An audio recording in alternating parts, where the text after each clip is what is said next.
একটা লোক পুরুষ, একটা লোক মহিলা, এই পুরুষ এই মহিলাকে বিয়ে করেছে, বুঝে আসছে? এখন তারা স্বামী স্ত্রী। এখন এই মহিলা জোরে জোরে কথা বলে, এই পুরুষ তাকে বলে যে তোর এত জোরে কথা বলে আমার ভালো লাগে না রে। মহিলা তাও জোরে কথা বলে।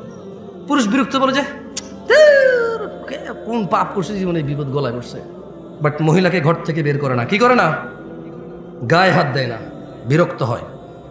ওর বউ পান খায়, বললো যে তুই এত অল্প বয়সে পান খাওয়া শুরু করে দিলি, এমনি এমনি চা বাঁচতে আমার বিচ্ছিরি লাগে দেখতে আমার। কিন্তু বউকেও তালাক দেয় না, বাপের বাড়ি পাঠায় না, গায়ে হাত তোলে না। ওর জন্য জামা কিনে, কাপড় কেনে, ওর জন্য সুন্দর সুন্দর চুড়ি কিনে, লিপস্টিক কিনে, আলতা কিনে। ওর বউটা ওর মায়ের সাথে বিয়াদবি করে।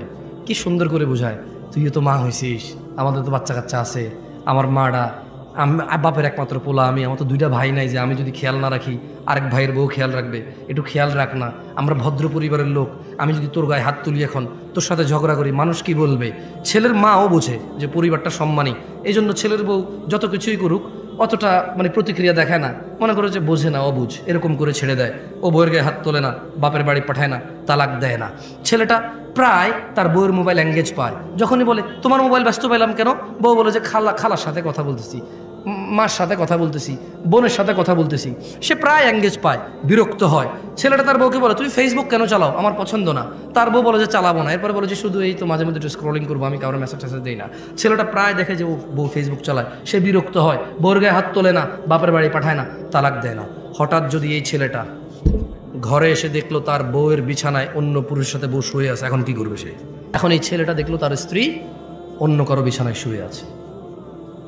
আচ্ছা, এই যে তার মাকে কষ্ট দিল, এই যে মহিলা জোরে জোরে তার সাথে কথা বলে, এই যে মহিলা পান খায়, এই যে মহিলা সারা দিন ব্যস্ততা, মোবাইলে ব্যস্ত পায়, এই যে মহিলা ফেসবুক চালায়, ও কিন্তু তালাক দেয় নাই, দিছে? বলেন তো এবার ও রাখবে? আপনি বললে একটা পুরুষ, অথচ ওর বউকে যদি ওই পুরুষের সাথে না দেখতো, ও জানতেই পারতো না। এই কথা জানতে পারতো? ক্ষমতা আছে। ধরেন ওর বউ একটা পুরুষের সাথে শুইল, ও 3 দিন পরে বাড়ি আসলো, ও ওর বউর সাথে শুইল, ওর কি বুঝার ক্ষমতা আছে ওর বউ আরেকজনের সাথে ছিল? আরে জোরে জবাব দেন ভাই। যেই পুরুষ তার বউ যদি আরেকজনের সাথে শোয়, এরপরে সে যদি ওই স্ত্রীর কাছে যায়, যেই পুরুষের এতটুকু ক্ষমতা নাই বুঝার যে অন্য কারোর সাথে ছিল, ওই পুরুষ যদি দেখে আরেকজনের সাথে শুইছে, ও ঘৃণায়, লজ্জায়, রাগে, ক্ষোভে, দুঃখে ওকে পুরো পৃথিবীর বিনিময় দিলেও বলবো যে বউ আমি রাখবো না ভাই। যার ভিতরে ন্যূনতম লজ্জাবোধ আছে, গায়রাত আছে, গায়রাত মানে বোঝেন আত্মমর্যাদা, কি মর্যাদা, সে রাখবে না। তো বলবো যে ভাই এত কিছু জানি না, আমি জুলুমের শিকার হয়ে গেছি, ওর মোহর কত, 20 লাখ, এ ভাই একটা কিডনি খুল লইয়া যায়, এর সরা দেখলে আমার মেজাজ গরম হয়। আল্লাহ এরকম বলবে।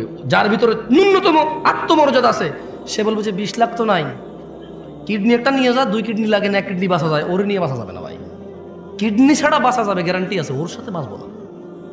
ও আমাকে ধোকা দিছে, ও আমার বংশ মর্যাদা নষ্ট করছে, ও আমার বংশ নষ্ট করে দিছে। এখন যে বাচ্চাটা আছে এটা কি আমার না আমার, আমি সেই সন্দেহে আছি।